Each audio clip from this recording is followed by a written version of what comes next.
India में bike and scooter का market car से तो कहीं ज़्यादा है। भारत की पब्लिक डेली कम्यूट के लिए बजट ऑप्शन ही चुनती है और ये सही भी है। लेकिन क्या आप जानते हैं कि टू व्हीलर के इस मार्केट को यहाँ तक पहुँचने के सफर में कई सारे सुपर फ्लॉप बाइक्स और स्कूटर भी झेलने पड़े। कमियां तो हर जगह मिलती है, लेकिन बड़ी से बड़ी कंपनी की भी कुछ प्रोडक्ट ऐसे होते हैं जिन्हें देखने के बाद लोग उनके नए प्रोडक्ट पर भी भरोसा नहीं कर पाते। तो दोस्तों, आज बेस्ट नहीं बल्कि वर्स्ट बाइक पर चर्चा करेंगे। इंडिया के वो 5 सुपर फ्लॉप बाइक जो इंडिया में लॉन्च तो पूरे जोश के साथ हुई थी, लेकिन कुछ ही सालों में इनको बंद करना पड़ा। अब इसके पीछे रीजन क्या थे, चलिए जल्दी से वीडियो शुरू करते हैं और जान लेते हैं इनके बारे में। नंबर 5 पर है बजाज V15, जो 2016 में लॉन्च हुई थी और लॉन्च होने के बाद से बाइक काफी पॉपुलर भी रही और इसकी अच्छी खासी सेल्स भी हो रही थी। लेकिन कुछ टाइम बाद कस्टमर्स को इसकी कंफर्ट को लेकर शिकायत आने लगी और तब से इसकी सेल्स भी नीचे जाने लगी। अब 1 अप्रैल 2019 से नए सेफ्टी रेगुलेशन लागू होने वाले थे,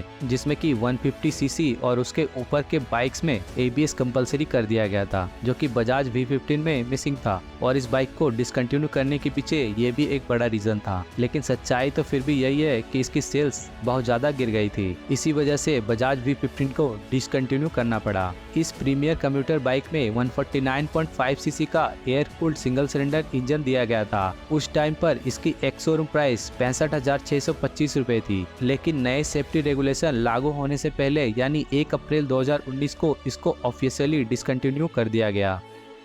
नंबर 4 पर है हीरो की करिश्मा ZMR। सबसे पहले 2003 में ये बाइक करिश्मा नाम से लॉन्च हुई थी, फिर 2007 में रीब्रांडिंग करके इसे करिश्मा R नाम दिया गया और फिर फाइनली साल 2009 में बहुत से कॉस्मेटिक अपडेट देकर इसको करिश्मा ZMR नाम दिया गया। उस टाइम को देखते हुए ये बाइक काफी पॉपुलर रही थी। इसमें 223 सीसी का एयर कूल्ड इंजन आता था, जो कि अच्छी खासी पावर और टॉर्क जनरेट करता था। साल 2014 में इसको रीडिजाइन किया गया और फिर इसके 2 वेरिएंट करिश्मा और करिश्मा ZMR लॉन्च हुए। धीरे धीरे न्यू जनरेशन को इसके डिजाइन और फीचर्स थोड़े ओल्ड और अनअट्रैक्टिव लगने लगे। यही रीजन है कि इसकी सेल्स गिरती चली गई। 2015 में कंपनी ने इसको डिसकंटिन्यू करने का फैसला किया, क्योंकि BS6 जैसे कई नए नियम भी 2017 में लागू होने वाले थे। इसकी प्राइस 1.08 लाख रुपीस थी, जहां बहुत सी डिफिकल्टीज इसको फेस करना पड़ा।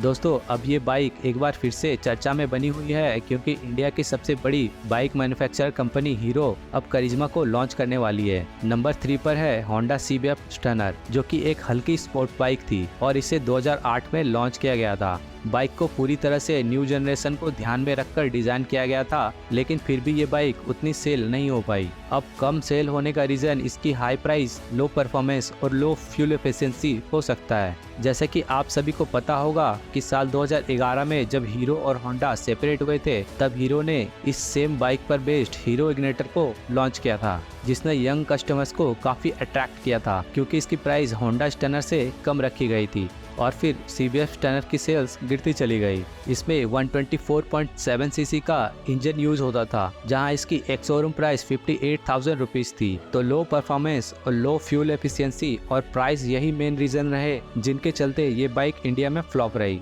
नंबर 2 पर है हीरो इम्पल्स, जो होंडा से अलग होने के बाद हीरो की पहली बाइक थी। इसको कंपनी ने 2011 में लॉन्च किया था एक सस्ती एडवेंचर बाइक के रूप में, लेकिन फिर भी ये कस्टमर्स गेन नहीं कर पाई। अब इसकी फेलियर का एक मेन रीजन तो ये भी रहा कि एडवेंचर लवर के लिए इसका इंजन छोटा पड़ रहा था, लेकिन फिर भी कंपनी ने इसको अपडेट नहीं किया। जहाँ इसमें 149.2 सीसी का single cylinder air cooled engine आता था और ये 115 किलोमीटर प्रति घंटा की टॉप स्पीड और 55 kmpl का माइलेज दिया करते थे। इंजन के अलावा इसके बाकी सभी फीचर्स जैसे कि disc brake, ground clearance, high mounted exhaust इसे ऑफ-रोडिंग के लिए कैपेबल बनाते थे। 2014 में इसके सेल्स कम होने लगी और ये 2016 में कंपनी को इसको डिसकंटिन्यू करना पड़ा, जहां उस वक्त इसकी एक शोरूम प्राइस 71,000 रुपए थी। नंबर 1 पर है होंडा नावी, जो भारत में बिकने वाली सबसे छोटी बाइक में से एक थी। इसको साल 2016 में लॉन्च किया गया था स्पेशली इंडियन कम्यूटर के लिए, लेकिन ये बाइक इंडियन मार्केट की सबसे बड़ी फ्लॉप साबित हुई। बहुत ज्यादा छोटे डायमेंशन होने के कारण ये लोगों को उतनी जमी नहीं। फिर एक टाइम ऐसा आया जब इसकी पूरे साल में 127 यूनिट ही बिकी, तब कंपनी ने इसका प्रोडक्शन धीरे धीरे कम कर दिया और साल 2020 में इसको कम्प्लीटली डिसकंटिन्यू कर दिया। इसमें 110 सीसी का सिंगल सिलेंडर इंजन आता था, जो कि 81 kmph का टॉप स्पीड देता था। शुरुआत में तो ये पॉइंट ऑफ अट्रैक्शन रही, लेकिन डायमेंशन कम होने के कारण ये मार्केट में अपनी पकड़ नहीं बना पाई। इसकी एक्स-शोरूम प्राइस 46,000 रुपीज थी। तो दोस्तों ये थी वो 5 बाइक जो इंडिया में अपना नाम नहीं बना पाई। हालांकि ऐसी और भी बहुत सी बाइक है, लेकिन इंडिया की ये सुपर फ्लॉप बाइक्स है। अब आप इनके बारे में क्या सोचते हैं कमेंट में हमारे साथ जरूर शेयर करें और चैनल को सब्सक्राइब करें, ताकि बेस्ट एंड फर्स्ट हर तरह की कार और बाइक की डिटेल आप तक यूं ही पहुंचती रहे। अगर ये वीडियो आपको पसंद आया है तो एक लाइक और शेयर तो डिजर्व करता है। तो बस यार दोस्तों, आज के वीडियो में बस इतना ही। मिलते हैं आपसे एक और नई वीडियो में। तब तक के लिए राइड से ड्राइव से जय हिंद, वंदे मातरम।